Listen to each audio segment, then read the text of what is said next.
Bismillahirrahmanirrahim. Assalamualaikum warahmatullahi wabarakatuh. Alhamdulillah. Alhamdulillahi rabbil alamin.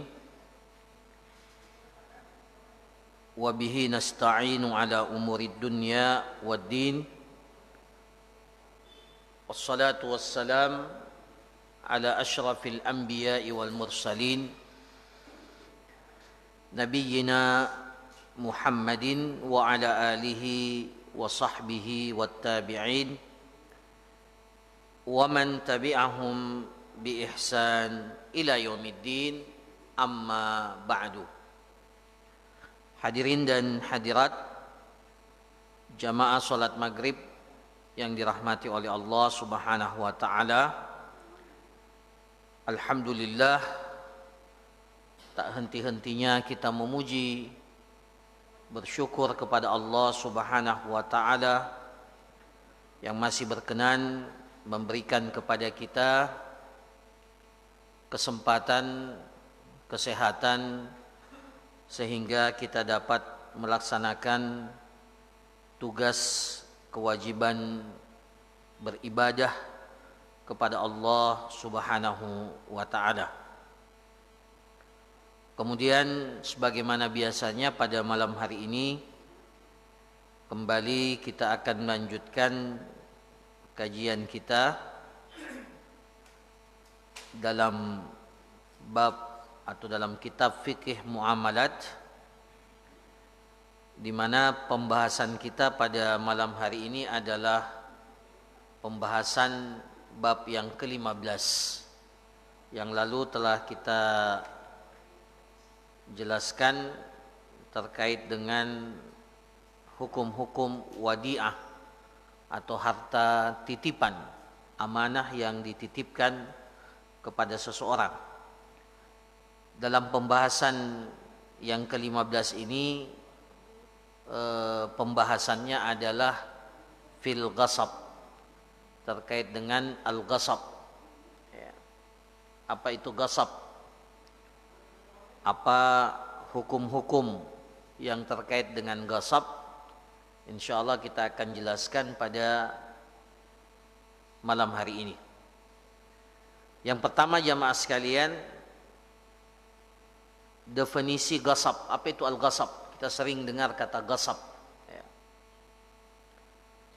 Ghasab itu secara bahasa al-ghasbu lughatan, secara bahasa bermakna akhdhu syai'i zulman, mengambil sesuatu dengan cara yang zalim. Itu ghasab. Jadi ghasab itu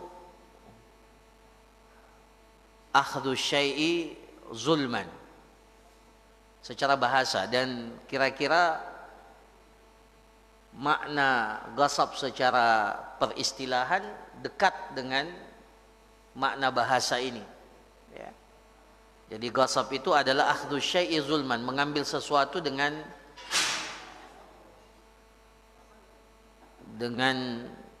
cara yang zalim.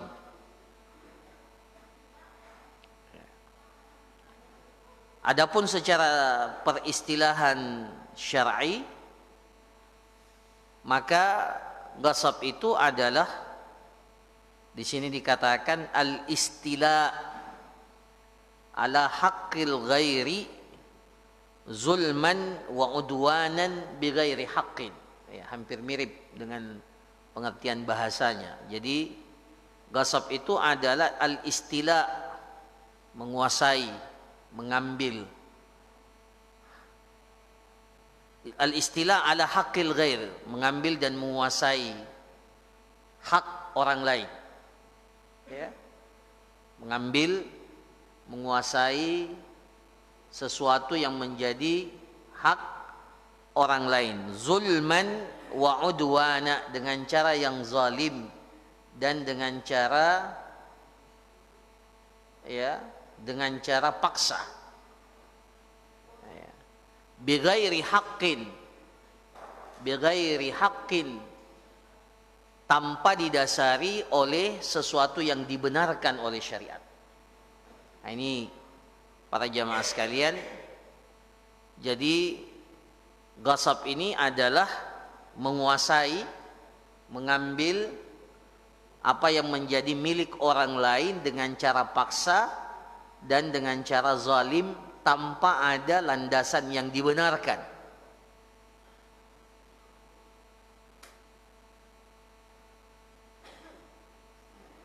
Apa bedanya dengan as-sariqah?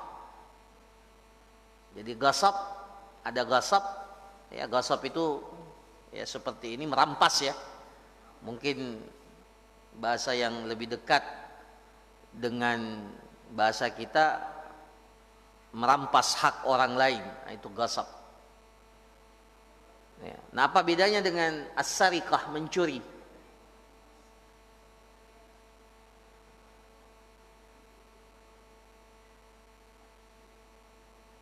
Apa bedanya?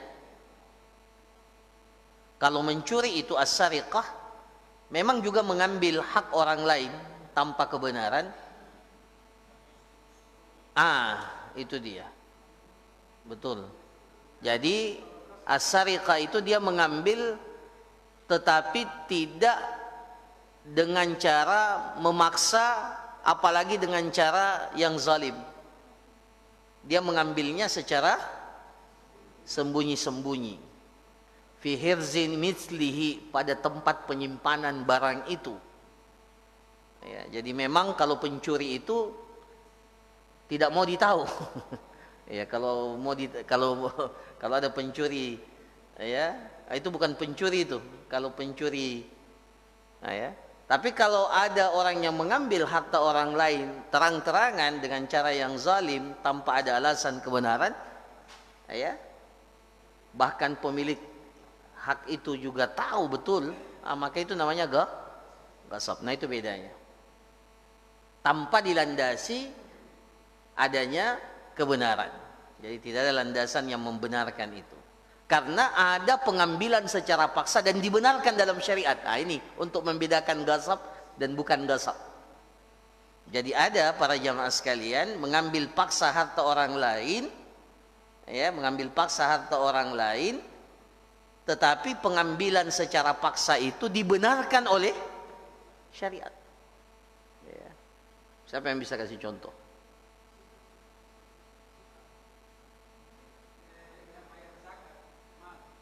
Betul.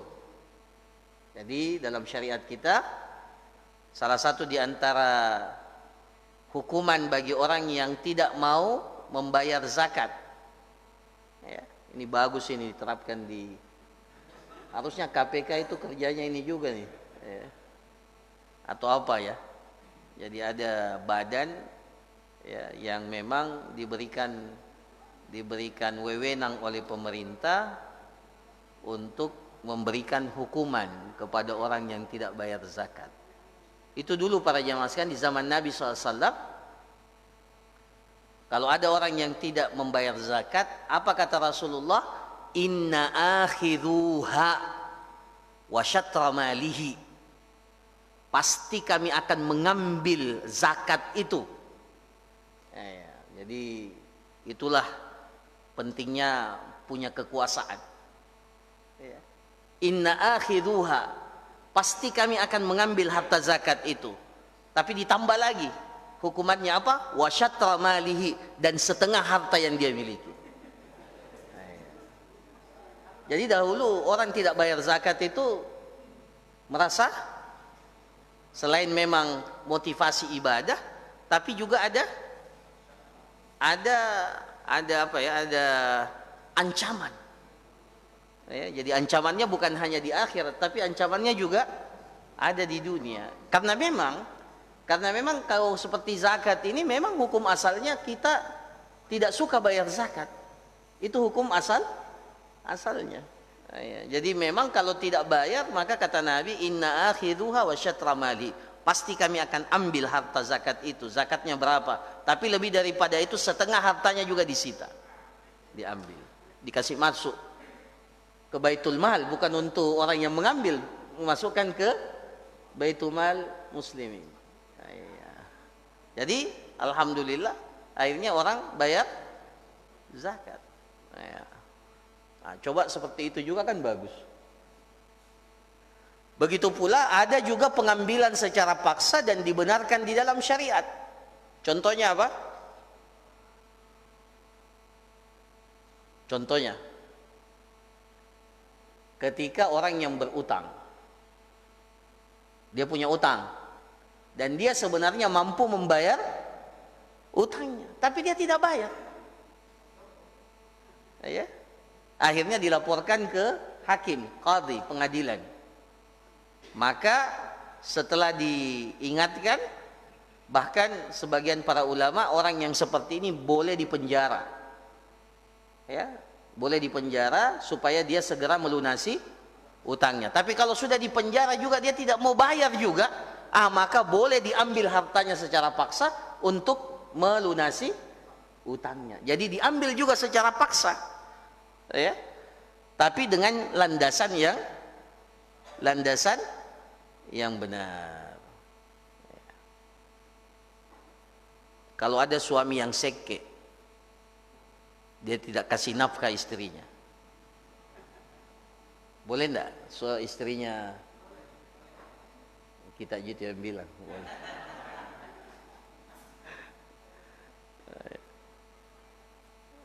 Meskipun tentunya istrinya tidak akan mengambilnya secara paksa, dia ambil sembunyi-sembunyi.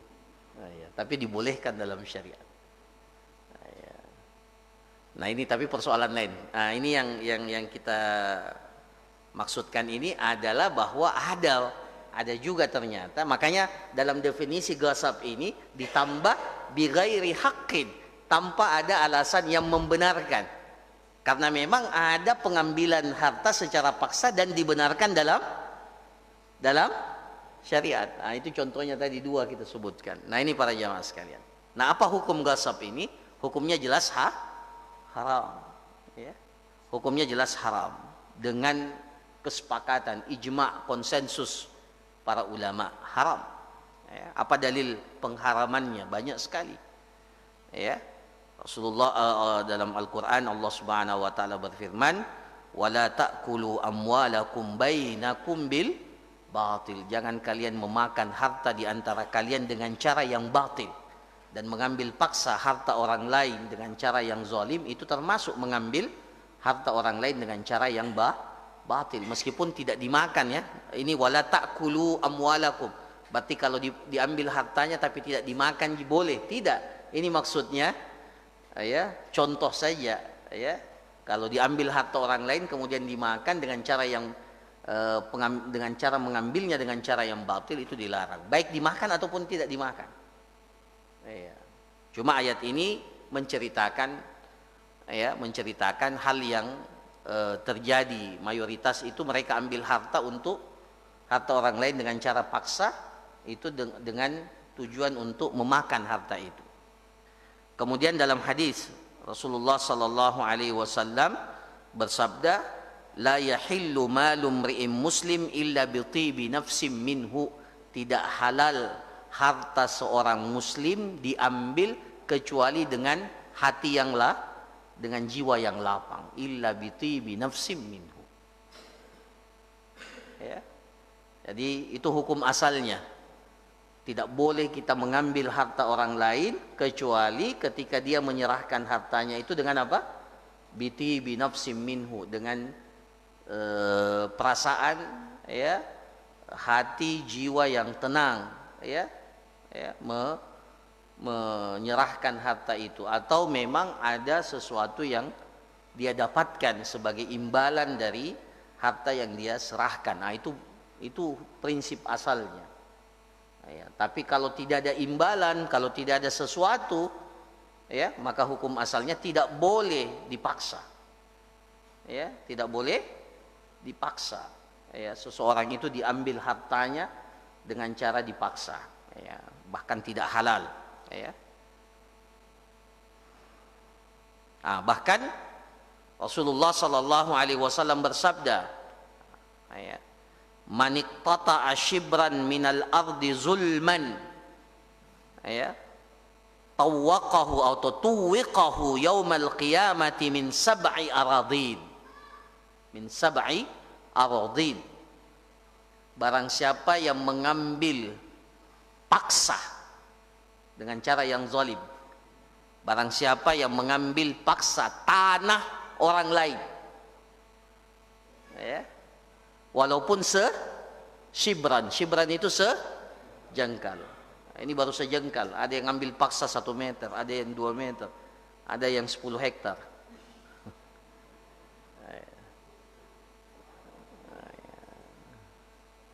Caranya bagaimana? Ya banyak caranya sekarang mengambil harta orang lain.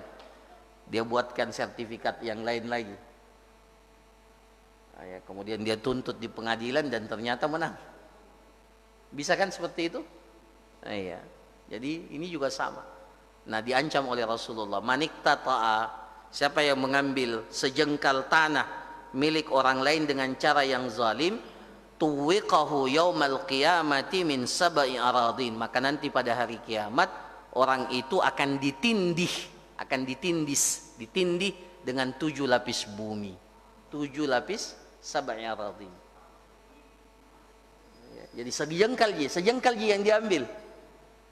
Ya, tapi nanti balasannya ya akan ditindis, ditaruh di atasnya itu 7 lapis sab'i aradin, 7 lapis bumi.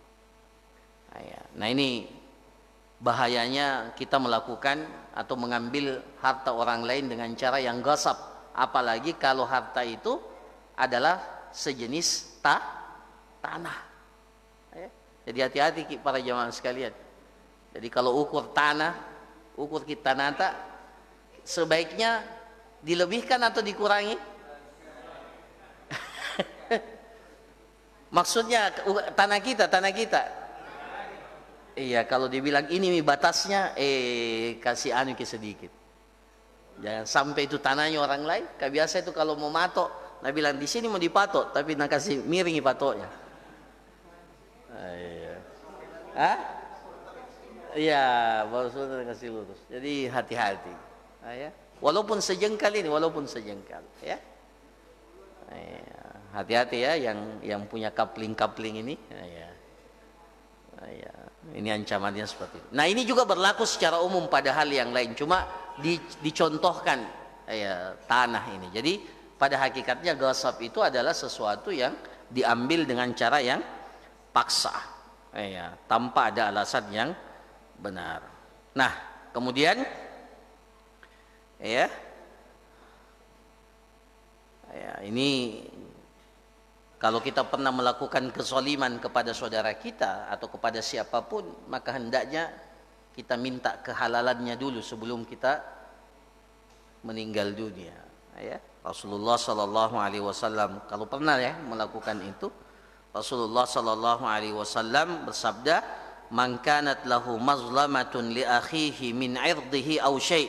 Barang siapa yang pernah memiliki kezaliman kepada saudaranya, baik itu terkait dengan harga diri saudaranya atau sesuatu yang lain. Harga diri saudaranya maksudnya harga diri saudara kita pernah kita lecehkan, pernah kita zalimi, ya, pernah kita jelek-jelekkan, pernah kita tuduh dengan tuduhan yang tidak benar, ya. Itu kan kezaliman juga.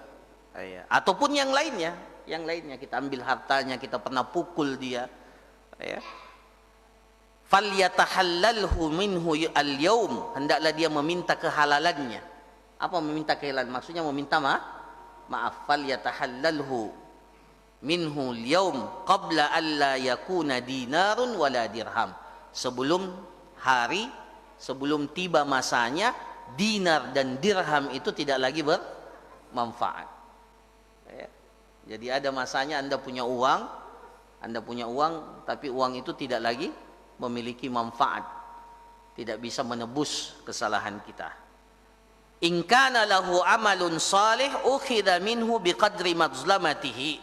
Nanti pada hari kiamat, orang yang pernah melakukan kezaliman dan dia tidak sempat atau tidak pernah meminta kehalalannya kepada orang lain, kepada orang yang dia zalimi, maka akan diambil, ya, ukhidha in kana lahu amalun salih.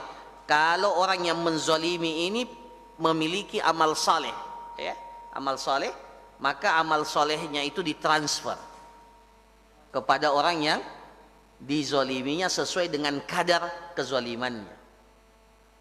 Nah, ya. Wa illam yakun lahu hasanat, tapi kalau dia sudah tidak punya amal soleh, atau amal solehnya tidak ada, atau amal solehnya sudah diambil tapi belum mencukupi untuk menutupi kezalimannya, maka wa illam yakun lahu hasanat, kalau dia tidak punya hasanat, kebaikan-kebaikan, ukhidha min sayyiati sahibihi fahumila alaihi, maka kejelekan dari orang yang dia zalimi itu ditransfer kepada orang yang menzaliminya. Jadi ada namanya transfer kebaikan dan ada namanya transfer kejelekan. Ya. Jadi memang hukum asalnya wa alla taziru waziratun wizra ukhra. Kalian tidak akan mendapatkan dosa akibat ya dosa yang dilakukan oleh orang lain. Itu hukum asalnya. Ya. Itu hukum asalnya. Tapi kalau pernah kita zalimi orang lain, maka itu tidak berlaku kaidah itu. Kaidahnya mengatakan kalau pernah kita menzalimi orang lain, maka kalau kita tidak punya kebaikan, maka kejelekan orang itu akan ditransfer. Ya, kita yang akan menanggung kejelekan yang dilakukan oleh orang itu. Maka para jamaah sekalian, ini termasuk diantaranya dosa yang terkait dengan masalah ghasab ini. Nah, para jamaah sekalian, apa saja hukum yang terkait dengan ghasab? Di sini sebutkan ada 6 hal. Yang pertama, yajibu 'alal ghasib raddal maqsubi bihalihi wa in atlafahu radda badalan minhu. Diwajibkan bagi orang yang mengghasab satu harta atau sejenis harta milik orang lain untuk mengembalikan harta itu sesuai dengan kondisi awal. Ya, jadi dia pernah ghasab apa itu? Dia pernah ghasab ambil paksa motornya orang umpamanya. Iya, motornya orang. Kemudian waktu diambil itu motornya masih bagus, mulus dan seterusnya. Nah, dia mau bertobat. Maka tidak cukup hanya dia kembalikan motornya. Ini nih, saya bertobat, ambillah motor. Tidak, harus dikembalikan pada kondisi ya. Kecuali kalau pemiliknya sudah ridha. Wa in atlafahu radda badalan minhu. Kalau rusak atau harta itu sudah sudah tidak ada, ya, sudah rusak atau sudah tidak ada, maka dia wajib untuk menggantikan yang sama, yang sejenis. Ya, kalau masih ada samanya, tapi kalau tidak ada samanya, tinggal dinilai berapa nilai harta itu. Nah, itu satu, ya, hukumnya. Jadi kewajiban bagi orang yang mengghasab itu untuk mengembalikan harta yang dia ghasab itu sesuai dengan keadaannya. Kemudian yang kedua, di sini katakan yalzamul ghasib raddal maqsub bi ziyadatihi sawaun kanat munfasila au muttasilah. Diwajibkan bagi orang yang mengghasab harta orang lain dan ternyata harta itu pada saat dighasab memiliki tambahan, bertambah, maka dia harus mengembalikan harta itu dengan seluruh tambahannya. Saya kasih contoh. Dia ghasab kambing betina. Setelah dia ghasab, dia pelihara kambing betina itu, ternyata kambingnya apa? Hamil dan beranak, punya anak. Dia bertobat, dia kembalikan. Oh, dulu waktu saya ghasab cuma kambingnya saja intunya. Kembalikan, anaknya tidak dikembalikan. Tidak boleh. Harus dikembalikan dengan apa? Semuanya, hasilnya. Ya. Jadi tidak boleh dia bilang waktu saya ghasab cuma satu. Cuma satu, tidak. Harus dia kembalikan dengan segala hasil yang didapatkan dari di sini katakan biziadati, tambahan yang dengannya barang itu bertambah atau sesuatu itu bertambah, baik yang terpisah ataupun yang tidak terpisah. Yang terpisah itu tadi seperti kambing, ya. yang tidak terpisah, ada pertambahan yang tidak terpisah. Kalau dulu itu seperti kalau diambil gasab yang tidak terpisah seperti tanah, ya, tanah. Dia gasab tanahnya orang. Kemudian setelah itu dia apa? Dia olah tanah itu akhirnya menjadi subur. Awalnya tanahnya tidak produktif. Tapi setelah dia gasab tanah, diambil paksa tanah itu, dia kelola tanah itu, akhirnya tanah itu menjadi subur. Maka dia tidak boleh mengatakan kepada, kalau dia bertobat dan ingin mengembalikan tanahnya, dia bilang kepada pemilik tanah, iya ini ada biaya ini. Biaya apa? Pengelolaan sehingga tanahnya subur. Tidak boleh dia kembalikan, karena ya tanah itu sudah diambil dengan cara yang gasab. Jadi semua pertambahan pada harta yang digasab itu harus dikembalikan. Nah, kemudian yang ketiga, al-ghasib idza tasarrafa fil maqsub bi binain aw gharsin umira bi qal'ihi idza talaba al-malik bidzalik. Ini kalau properti, kalau tanah. Kalau ternyata tanah yang dia gasab itu ternyata dia sudah banguni rumah atau bangunan, atau dia sudah tanami tanaman yang tidak bisa dicabut. Dia sudah tanami umpamanya durian, dan duriannya sudah besar, ya, sudah besar, ya. Nah, kalau pemiliknya minta agar bangunannya itu dirobohkan atau tanamannya dicabut, maka harus dia cabut. Ya, karena pemilik tentunya menginginkan tanahnya dikembalikan sesuai dengan ya. Nah.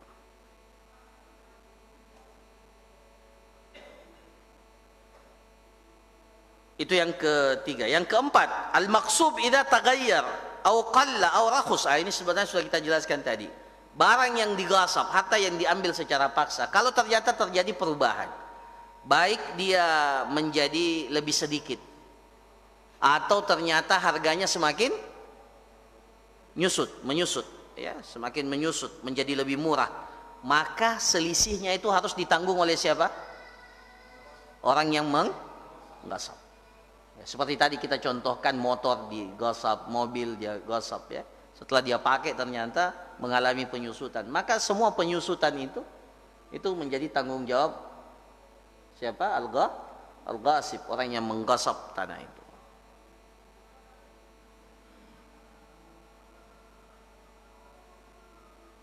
Yang kelima, ya, di sini dikatakan al-iktisab qad yakunu bil khusuma wal aiman al-fajirah. Gasab itu bisa saja dilakukan dengan cara menjadikan persoalan itu sengketa. Jadi seperti tadi saya katakan, dia apa? Dia tahu ini tanah bukan tanah dia, tapi ada caranya supaya dia bisa miliki tanah itu. Bagaimana dia buatkan sertifikat? Banyak enggak model seperti ini? Kayak katanya banyak, ya. Iya, akhirnya dia bawa masalah itu ke pengadilan. Yang punya tanah tidak punya sertifikat, dia cuma punya bukti-bukti kayak apa itu, di bawah sertifikat apa namanya, rinci ya apa? Iya itu dia. Tapi lawannya ini lebih kuat, dia punya sertifikat. Tentunya kadang hakim memutuskan yang mana punya apa? Yang lebih kuat. Iya. Maka ya jangan dia mengatakan, oh saya kan sudah menang pengadilan, selama itu bukan harta Anda maka itu juga masuk dalam kategori gasab. Atau bil aimanil fajirah, ya, bil aimanil fajirah, atau dengan sumpah yang palsu. Demi Allah, ini adalah tanah saya dapat ini warisan. Dia bersumpah. Ya, maka ini pun ya meskipun kan tadi definisi gasab itu diambil dengan cara yang paksa. Jadi ada yang mengatakan, oh kalau dipaksa, tapi kalau menang di pengadilan tidak, bukan gasab. Atau kalau kita bersumpah dengan sumpah yang palsu, Itu bukan ghasab. Masuk juga ini, masuk juga dalam kategori ghasab. Ya, mengambil harta orang lain dengan cara yang tidak benar. Ya. Nah, kalau ternyata orang yang menggasap barang itu melakukan tindakan kepada barang yang dia gasap, maka semua tindakannya itu menjadi batal secara hukum. Itu yang terakhir. Apa maksudnya? Dia gasap motornya orang atau dia gasap tanahnya orang, kemudian dia jual tanahnya itu kepada orang lain. Maka tindakan menjualnya itu dalam hukum dikatakan tidak sah karena dia menjual sesuatu yang bukan miliknya. Maka semua tindakan atau dia hibahkan. Oh ini, atau dia wakafkan. Masya Allah. Dia wakafkan, dia mau kebaikan. Bagaimana caranya harta yang dia gosok itu supaya dapat pahala? Untuk cara menutupinya kita sumbangkan harta ini. Dia wakafkan harta itu. Maka dalam hukum fikih semua tindakannya, termasuk kalau dia melakukan kebaikan terhadap harta itu, maka itu dikategorikan tindakan yang batal. Sama juga kalau ternyata setelah dia meninggal dunia harta yang digasap itu menjadi warisan itu batal. Jadi tidak boleh ahli warisnya menuntut. Kenapa? Ternyata setelah diketahui ternyata harta yang diwariskan itu dari hasil gasap, maka harta yang digasap itu semua tindakan yang diambil terhadap harta gasap itu semuanya menjadi batal, tidak sah secara hukum. Nah, ini para jamaah sekalian, beberapa hukum yang terkait dengan masalah gasap. Ya, ini agak ringkas memang gasap ini. Yang jelas ini salah satu perbuatan ya yang dilarang di dalam agama kita ya, dan ya hukumannya sangat jelas ya, sangat jelas, dan ancaman ya kepada pelaku gasap ini juga sangat jelas di dalam syariat agama kita. Sebelum kita tutup, saya persilakan, tentunya masih ada waktu, saya persilakan kalau ada pertanyaan. Waalaikumsalam warahmatullahi wabarakatuh. Masya Allah. Masya Allah.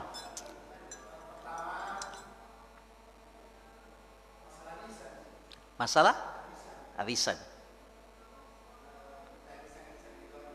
Ya.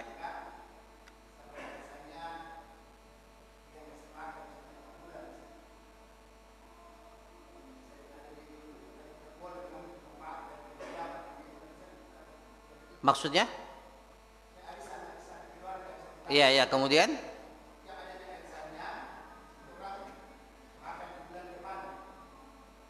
Oh, siapa yang naik arisannya? Ya, ya. Ya. Ya.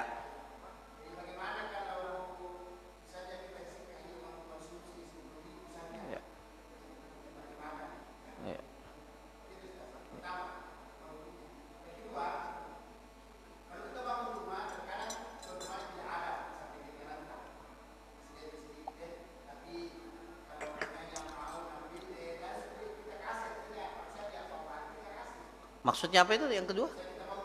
Ya. Ya.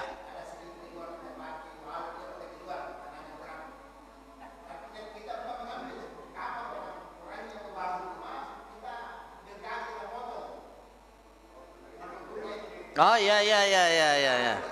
Ya.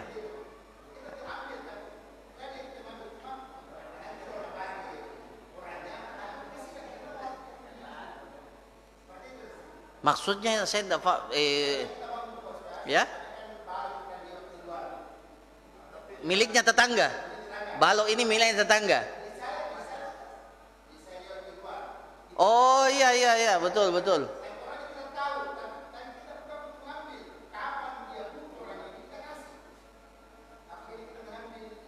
Artinya kita siap potong itu balok kalau orangnya. Iya, iya, iya, iya.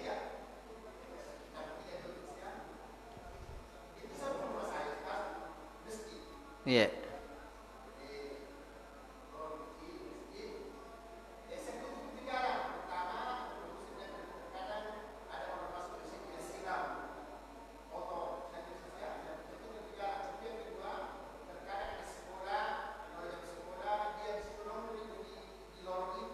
Ya.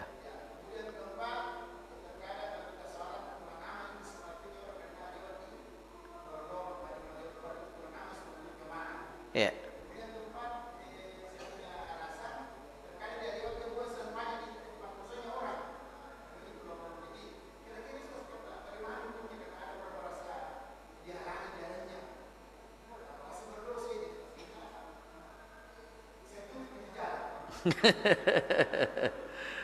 Oke.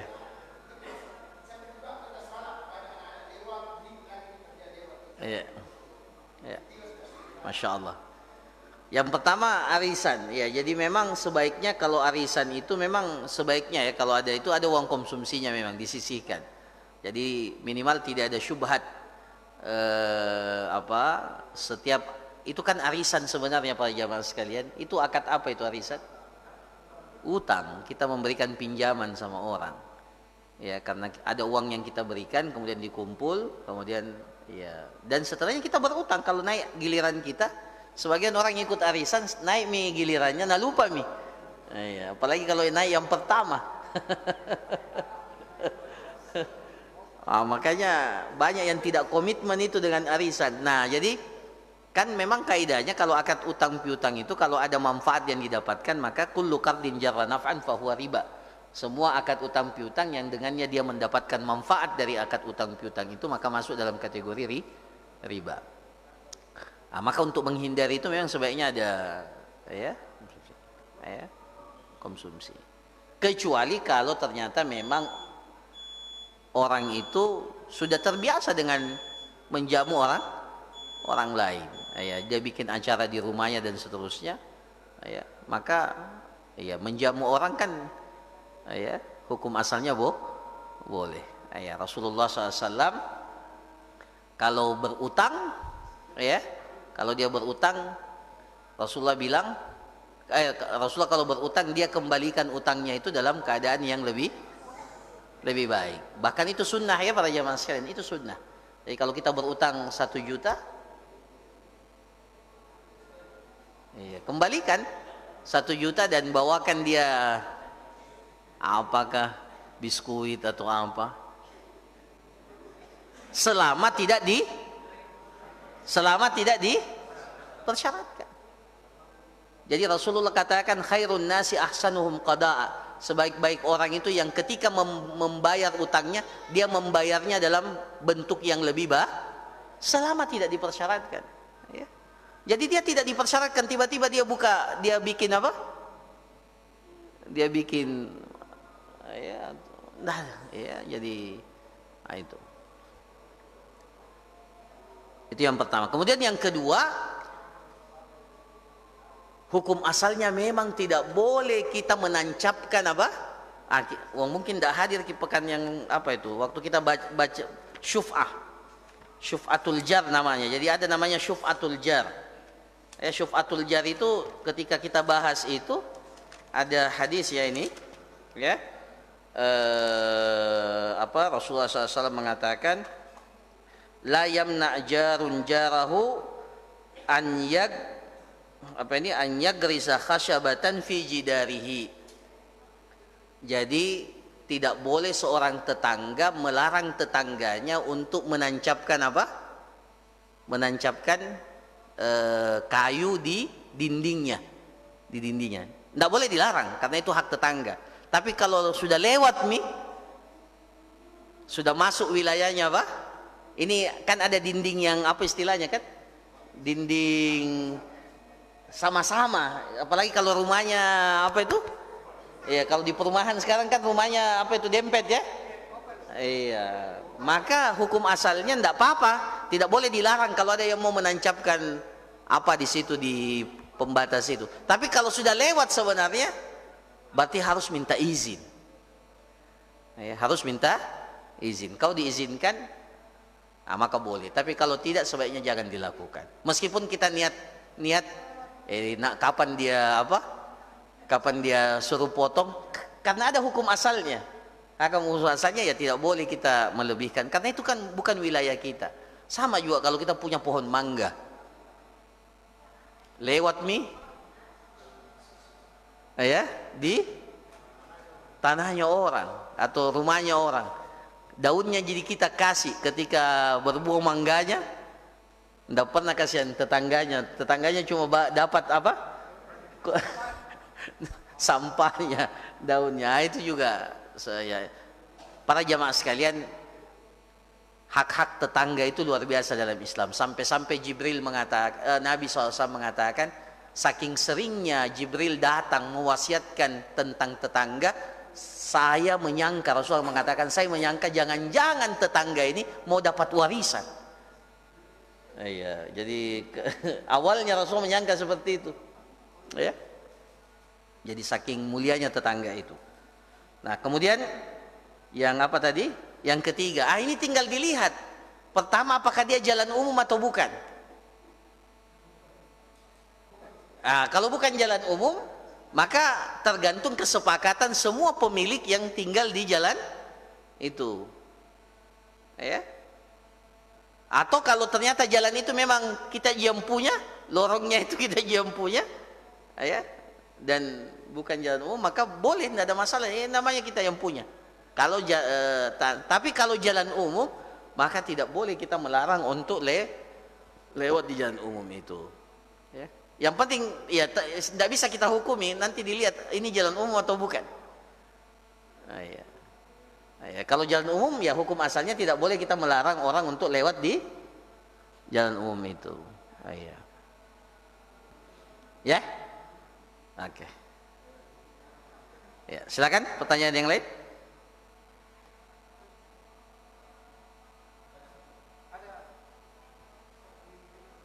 Ini nih. Bagaimana cara kita meminta maaf kepada seseorang yang pernah kita zalimi, sedangkan kita sudah tidak tahu tempat tinggal orang tersebut, sudah meninggal. Pertama dicari, kalau dia ini masih dapat ahli warisnya.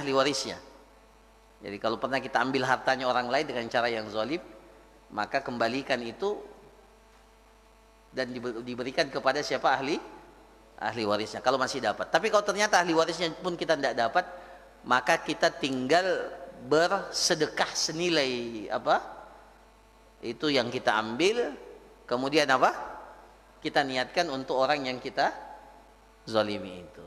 Ya, itu satu-satunya cara. Nah, ya. Wallahu a'lam. Ya. Tapi kata para ulama, kalau ternyata nanti pada hari kiamat dia tidak terima juga, ya maka tanggung sendiri. Ya. Makanya kan Rasulullah bilang minta kehalalannya sebelum meninggal, sebelum tidak lagi bermanfaat dinar dan dirham. Ya. Jadi para jamaah sekalian, tugas kita ini sekarang catat mana kezaliman. Betul ini, enggak main-main. Ya. Dan cicil satu-satu. Ya, minta maaf, minta ini. Ya. Ya. Yang kita ingat. Iya. Ya, jadi kata para ulama, kalau ternyata dia pada hari kiamat nanti tidak terima itu, sedekah itu jadi milik kita, pahalanya jadi milik kita. Tapi ya konsekuensinya Anda juga bertanggung jawab atas kezaliman itu. Ya, ya silakan. Tadi siapa lagi? Ustaz, iya silakan Ustaz. Iya. Iya. Iya. Begitu ya.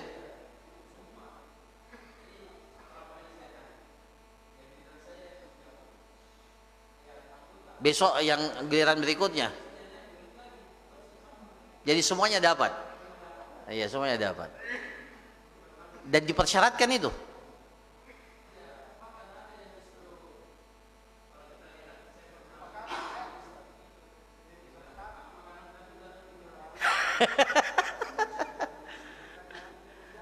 Wallahu alam. Kalau begitu berarti sudah sudah disepakati. Wah, itu agak riskan itu. Makanya kalau mau aman, memang harus ada uang konsumsi yang paling aman. Karena kita khawatir ya bagaimana ya artinya. Itu sudah jadi komitmen itu artinya ya. Bahwa siapa yang naik arisannya sementara dia pada posisi berutang atau dia masih berutang itu berarti ya. Hah? Belum lunas sih? Iya. Allahu alam. Ini agak berat itu kalau gitu. Nah, makanya yang paling bagus memang yang saya biasa sampaikan, sebaiknya ada uang konsumsi di situ. Jadi orang sudah jelas ini memang ada peruntukannya untuk apa? Konsumsi. Iya. Baik. Ya, terakhir.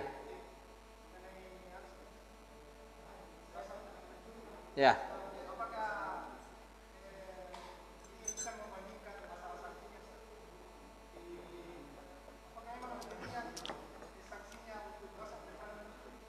Ya. Kalau mencuri apa ininya? Sanksinya? Potong tangan. Ya. Gasap?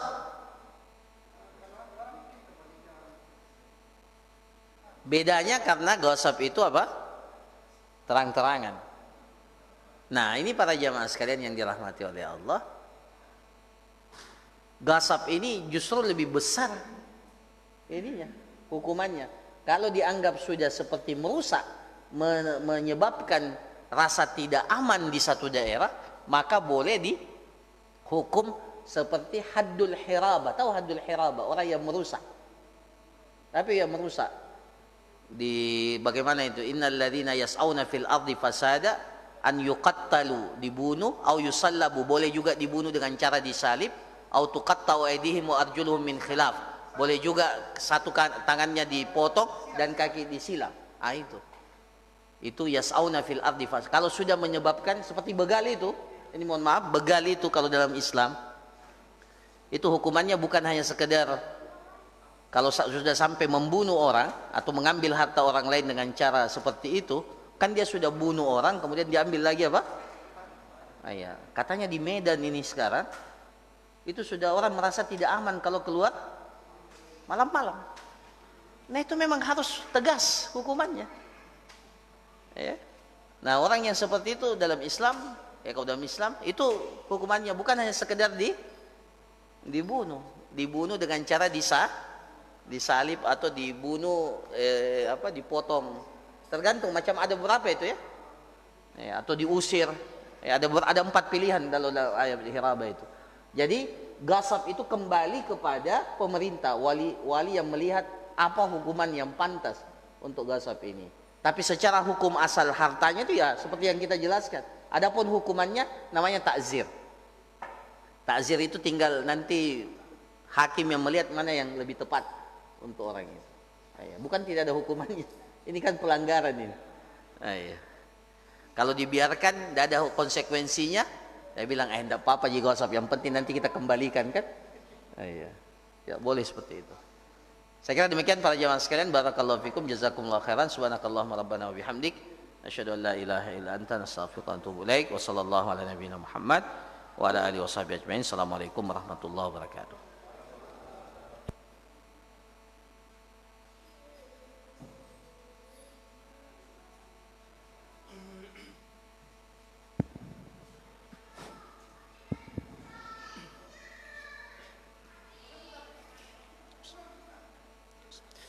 الله أكبر الله